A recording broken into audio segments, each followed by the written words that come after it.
May listahan ang barangay mo ng mga proyektong plano nilang gawin sa buong taon.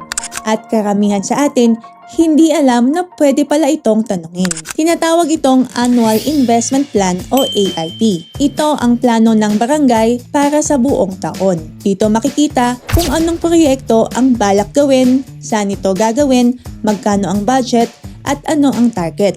Dito dapat makikita ang priorities ng barangay. Halimbawa, drainage, kalsada, streetlights, health program, livelihood, disaster preparedness, senior citizens, PWD, kabataan, o iba pang proyektong para sa komunidad. Mahalaga ito dahil hindi dapat puro pangako lang ang proyekto. Dapat may plano. Kung may nangako ng covered court, drainage, kalsada, ilaw o programa, magandang itanong, nasa AIP ba? Kung nasa plano, may direksyon. Kung wala sa plano, mas dapat tanungin kung saan kukunin ang pondo, kailan gagawin, paano ito ipapatupad, at bakit ipinangako kung wala pala sa plano. Red flag kapag puro pangako pero walang malinaw na AIP. Mas red flag kapag puro various projects ang nakalagay pero walang detalye kung saan, magkano, at para kanino. Kasi kapag malabo ang plano,